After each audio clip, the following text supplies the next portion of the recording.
આજના બજેટને લઈને ખેડૂતોને ઘણી રાહત આપવામાં આવી છે. આજનું બજેટ 2047 વિકસિત ભારત તરફ જતું બજેટ છે.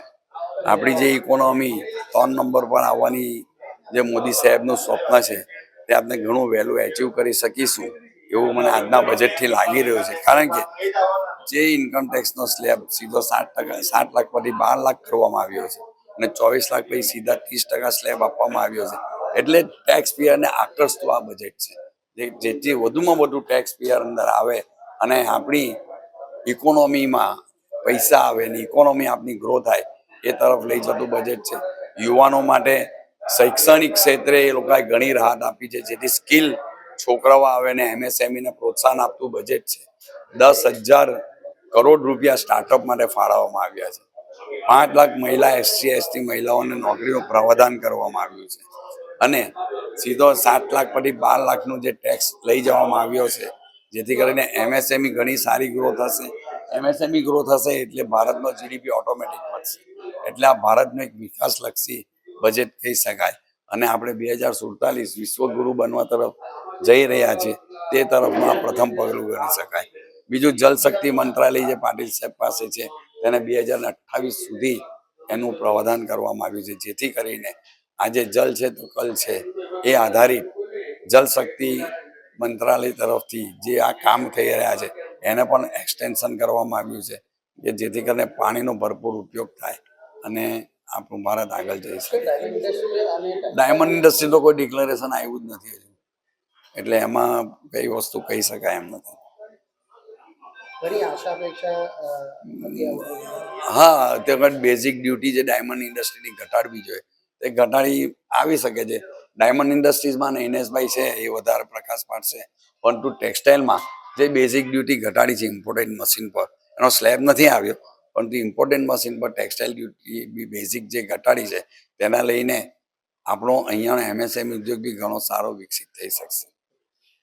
અત્યારે જેમ એન્ડ જ્વેલરી ઇન્ડસ્ટ્રી અને ડાયમંડ ઇન્ડસ્ટ્રીની ઘણી માંગો હતી. એ માંગો અત્યારે ફૂલફિલ થઈ નથી, કારણ કે જે કસ્ટમ ડ્યુટી હતી એની 6% ઘટાડીને 3% કરવા માટેની માંગ હતી. તેનાથી દાણચોરીનું પ્રમાણ ઘટે અને ઇન્ટરનેશનલ માર્કેટમાં જે આપણે ચાઇનાને બીટ કરવા માટેની વાત હતી કે જો કસ્ટમ ડ્યુટી ઘટે તો આપણે ઇન્ટરનેશનલ માર્કેટમાં પણ આપણી જેમ એન્ડ જ્વેલરી ઉદ્યોગનો પ્રોત્સાહન મળશે અને ચાઇનાને આપણે બીટ કરી શકીશું. તો કસ્ટમ ડ્યુટીનો જે બદલાવ છે અમારા એસોસિએશન તરફથી એને વારંવાર કરવામાં આવશે. તેનાથી ઇન્ડસ્ટ્રીને તો બૂસ્ટ મળશે જ અને જે રોજગારીની તકો છે તે પણ ઊભી થાય અને જે કેપિટલ ગેઇન ટેક્સ છે, જે જેમ એન્ડ જ્વેલરી ઉદ્યોગ પર જે કેપિટલ ગેઇન ટેક્સ નાબૂદ કરવા માટેની માંગ હતી તે પણ અત્યારે સ્વીકારાઈ નથી. તેની માંગણી પણ અમે કરીશું ને India international Boolean exchange through જ ગોલ્ડ ઇમ્પોર્ટ કરવામાં આવે તો પણ જ્વેલરી ઇન્ડસ્ટ્રીને ફાયદો થાય એવું હતું. તો આ ઘણી માંગો હતી જે અત્યારે કેન્દ્રીય બજેટમાં આવરી લેવામાં આવી નથી. તો આ રજૂઆતો અમારા એસોસિએશન દ્વારા અમે કરીશું. કેન્દ્રીય બજેટ જ્યારે પાસ થયું છે ત્યારે મધ્યમ વર્ગીય લોકો માટે ખાસ કરીને તો આ કેન્દ્રીય બજેટ એકદમ ખાસ કહેવાય રહ્યું છે. ત્યારે આપણી સાથે ઘણા લોકો છે, એમની સાથે આપણે વાત કરીશું કે કઈ રીતનું આ બજેટ છે અને તમને કઈ રીતે આ બજેટમાં કઈ રીતે તમે આ બજેટને જોઈ રહ્યા છો. આ બજેટની અંદર જે ઇન્કમ ટેક્સની અંદર જે 12 લાખનું જે આપને લિમિટ આપી છે એ ખરેખર આવકારદાયક છે. એના માટે નાના માણસોને પણ ઘણો ફાયદો થશે અને નાના વેપારીનો પણ ઘણો ફાયદો થશે ને એના લીધે ધંધા રોજગારમાં પણ વધારો થશે અને ભવિષ્યમાં બેંકોને પણ લોનના ધંધામાં વધારો થશે અને નાના માણસોને જે ધ્યાનમાં રાખીને પણ બીજા જે ઘણા મુદ્દાઓ લીધા છે એ પણ ખરેખર આવકારદાયક છે ને નાના માણસો માટે ફાયદાકારક છે.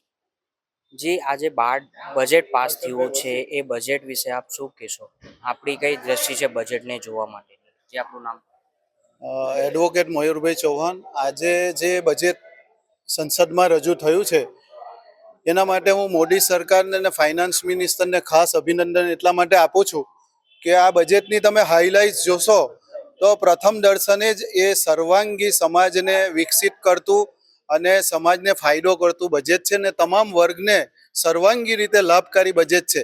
એમાં ખાસ કરીને 1-2 મુદ્દાની વાત કરીએ તો 12 લાખ સુધીની આવક ધરાવતા લોકોને જે એક્ઝામ્શન આપવાનો જે નિર્ણય કર્યો છે એ ખરેખર આવકારદાયક છે. એના લીધે સમાજમાં ખૂબ જ સકારાત્મક પરિવર્તન આવશે અને સમાજના લોકોનું જીવન ધોરણ ઉપર જશે.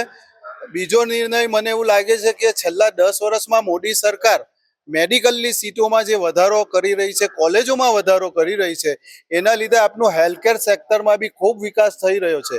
મને એવું લાગે છે કે આગામી દિવસોમાં આપણે જે વિદેશની હેલ્થકેર સિસ્ટમ છે એ તરફ ખૂબ ઝડપથી આગળ વધી રહ્યા છે. એક પણ ખૂબ આવકારદાયક એમનું પગલું ગણી શકાય. જી, આ જે બજેટ છે એ ખાસ કરીને નોકરિયાત વ્યક્તિઓ માટે કઈ રીતનું ગણાશે? જી, મારું નામ સતીશભાઈ પટેલ, કિસાન મોરચાના પ્રમુખ. આ બજેટ ખૂબ જ આવકારદાયક છે, કારણ કે જે બજેટમાં કિસાનો માટે વિવિધ યોજનાઓ, ઘણી બધી યોજનાઓ આ બજેટમાં સમાવી લેવામાં આવી છે. અને એ બજેટમાં જે 12 લાખની જે લિમિટ કરી છે એ તો ખૂબ જ આવકારદાયક છે. એ બજેટથી સામાન્ય નાગરિક, જે કારીગર વર્ગ છે, એને ઘણો મોટો ફાયદો થવા જઈ રહ્યો છે. એટલે આ બજેટ આવકારદાયક છે. તમે આ કઈ દ્રષ્ટિએ બજેટને જુઓ છો? આપણું નામ? હા, હર્ષલભાઈ વસી. અને જે આપણા લોકલાડીલા વડાપ્રધાન નરેન્દ્રભાઈ મોદી સાહેબ તથા નાણામંત્રી સાહેબ એ જે રજૂઆત કરી છે, અમે કર્મચારીઓ રિટાયર થયેલા કે વર્ષોથી આ સ્લીપમાં ચેન્જીસ થવો જોઈએ. ઇન્કમ ટેક્સ રાહતમાં જે ઇન્કમ ટેક્સમાં જે રાહત આપી છે 7.5ની જગ્યાએ 12.5, ઘણો આવકારદાયક છે. અને અમને ઘણા બધા રિટાયર કર્મચારીઓ ઘણા ખુશ છે, જેથી બચત થશે. ને બીજું કે જે આયુષ્યમાન માટે જે અમને આપી છે રાહત, તે પણ ઘણી સારી વાત છે.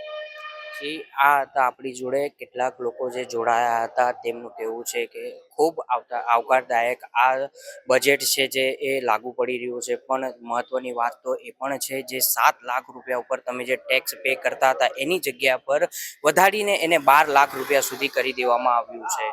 આવા પ્રકારના વિડીયો તમને જોવા ગમતા હોય તો હોટલાઇન ન્યૂઝ ચેનલને લાઇક, શેર અને સબસ્ક્રાઇબ કરો.